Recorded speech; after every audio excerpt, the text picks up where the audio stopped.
Selamat siang anak-anakku siswa baru tahun pelajaran 2020-2021 SMA Negeri 2 Banjar. Bagaimana kabar kalian hari ini? Sehat kan? Walaupun kita masih berada di tengah-tengah pandemi COVID-19, aktivitas kita harus tetap berjalan ya anak-anakku. Misalkan sekarang jadwalnya PLS, ya kita juga masih tetap mengikuti PLS walaupun dilakukan secara daring. Dan jangan lupa kita juga harus tetap mematuhi protokol kesehatan yang dianjurkan oleh pemerintah. Cuci tangan, jaga jarak, dan memakai masker. Nah, pada siang hari ini Ibu mendapatkan jadwal jam 13.00 sampai 13.45 itu Ibu menyampaikan materi mengenai narkoba dan dampaknya. Jadi bagaimana pengaruh narkoba, kalau kita menyalahgunakan narkoba itu pengaruhnya bagi tubuh kita itu bagaimana, kita akan share di sini. Kita akan berbagi di sini. Diharapkan setelah kalian mendapatkan materi ini, kalian harus berhati-hati. Jangan sampai kita terjerumus ke dalam penyalahgunaan narkoba.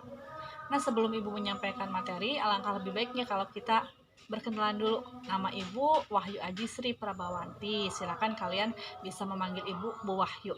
Ibu mengajar mata pelajaran biologi kelas 11 dan kelas 12. Nah, sebelum kita simak paparan lebih lanjut, ini ada video yang bisa kalian saksikan.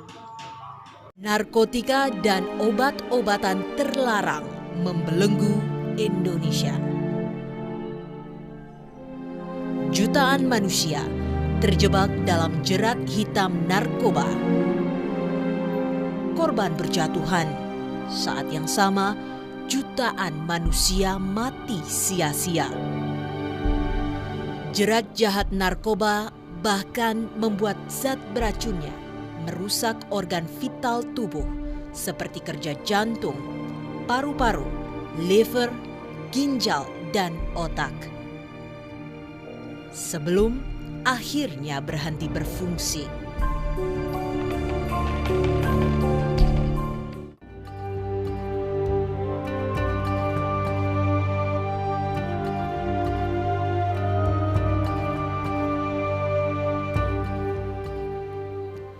Ironisnya, dari 3,6 juta pecandu narkoba di tanah air, mayoritas anak-anak usia 15 hingga 24 tahun.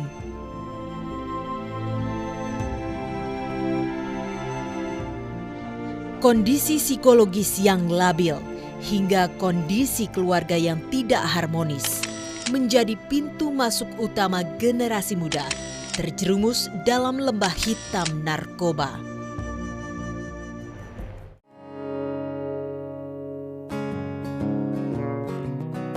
Aku nggak pernah ngelapar, nggak berani. Bisa saya lah, biarin aja. Bisa apa bisnis juga ya? Yang penting nggak nyakitin saya gitu. Cek aja. Rada takut juga kan? Saya sih nggak berani. Aku sih, jadi aku cari aman aja. Kayaknya Pak RT lebih mengerti soal itu daripada... Anda pun bisa jadi korban berikutnya.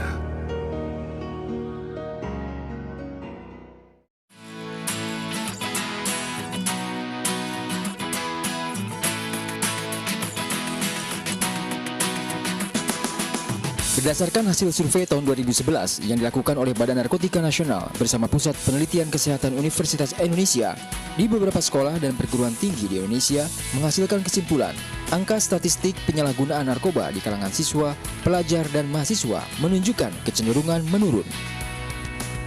Hal ini cukup melegakan. Namun, kita jangan sampai lengah, karena ancaman bahaya narkoba akan tetap mengintai kalangan siswa, pelajar, dan mahasiswa.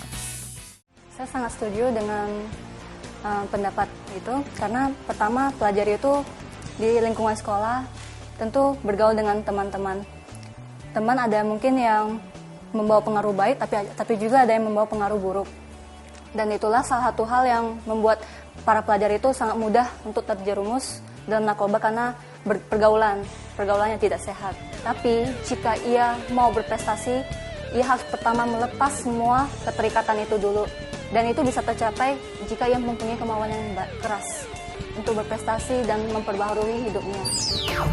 Saya sebagai pelajar mengikuti banyak sekali hal-hal atau kegiatan-kegiatan yang positif yang digunakan untuk kita semua agar menjauhi hal-hal negatif seperti contohnya narkoba tadi. Kita dapat mensosialisasikan atau dapat membahas melalui diskusi terbuka sehingga kita dapat menghindari bahaya-bahaya negatif dari hal-hal seperti narkoba. Satu hal yang menjadi perbedaan antara Avandi dengan temannya yang lain, yaitu menjadikan pelajaran di sekolah sebagai hobi.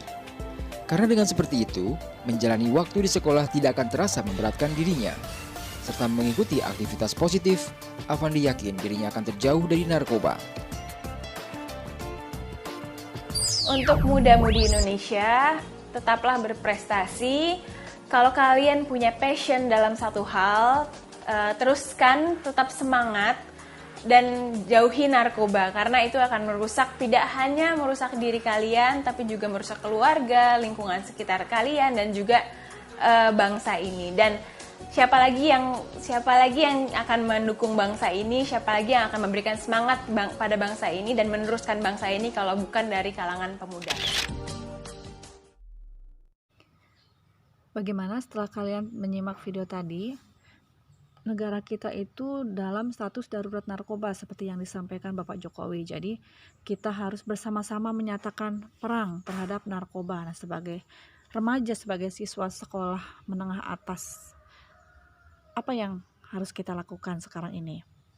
Seperti yang kita lihat, kalau jumlah pelajar dan siswa-mahasiswa yang menyalahgunakan itu hampir 27,32%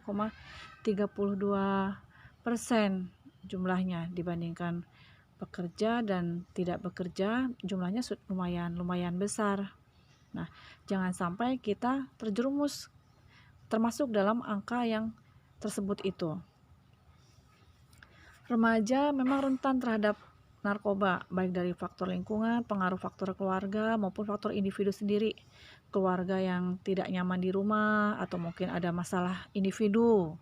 Kalian misalkan bermasalah dengan temannya, dengan pacarnya, tidak bisa menyelesaikan masalah, akhirnya lari ke narkoba. Atau mungkin faktor lingkungan, bergaulnya yang karena salah memilih teman, salah bergaul, akhirnya bisa juga menyebabkan kita terjerumus ke dalam penyalahgunaan narkoba. Sebenarnya yang disebut dengan narkoba itu apa sih? Narkoba itu narkotika, psikotropika, bahan-bahan adiktif. Ini sabu-sabu yang sering kalian dengar ya. Nah, ini contohnya seperti ini. Kemudian ini ada ganja, kemudian ini juga ada pil ekstasi, kemudian heroin atau putau.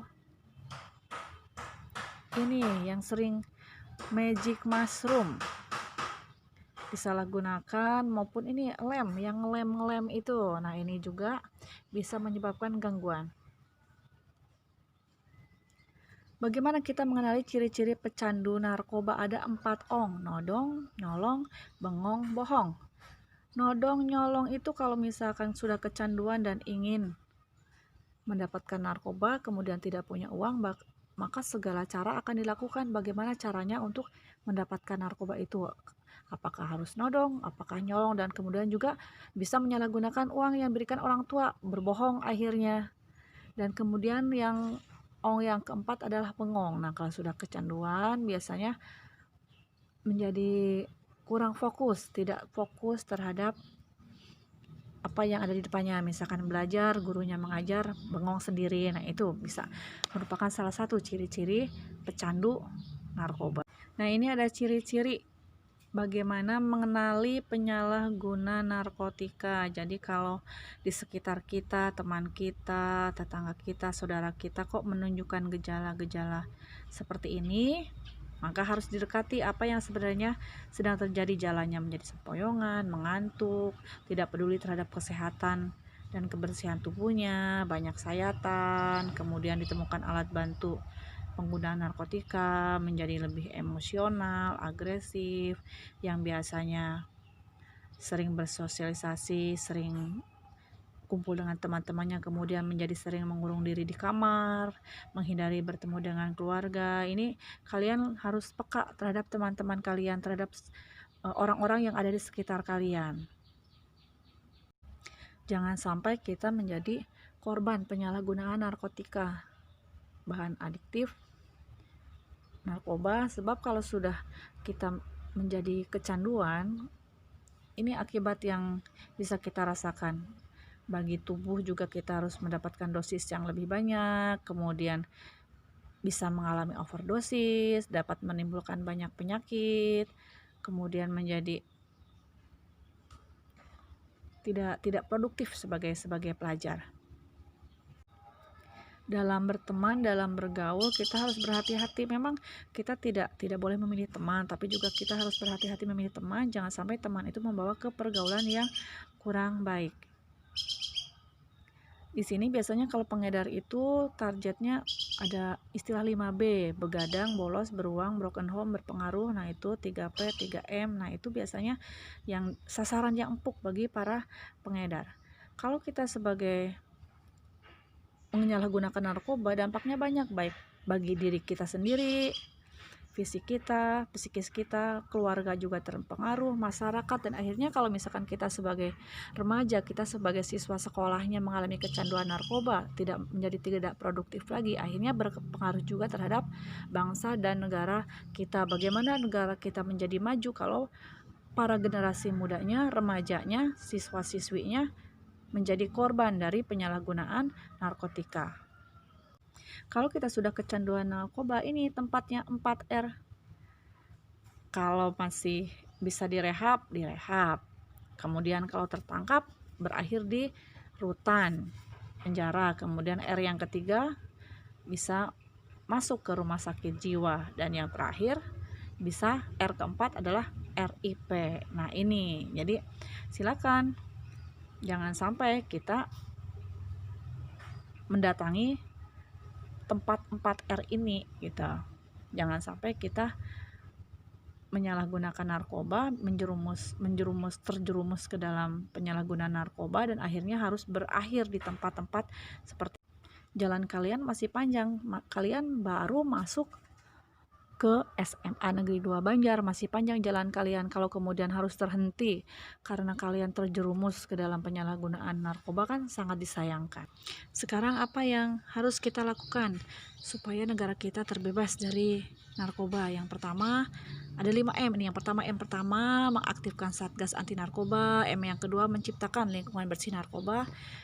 M yang ketiga melaporkan bila ada peredaran narkoba di lingkungan sekolah. M yang keempat menyampaikan pesan-pesan anti narkoba dalam setiap pertemuan kegiatan. Yang M kelima membantu teman yang menjadi korban penyalahgunaan narkoba. Nah, setelah menyimak paparan tadi, silakan kalian tulis tindakan apa yang bisa kalian lakukan supaya kalian tidak terjerumus ke dalam penyalahgunaan narkoba. Demikian paparan mengenai narkoba dan dampaknya. Semoga bermanfaat bagi kalian. Terima kasih.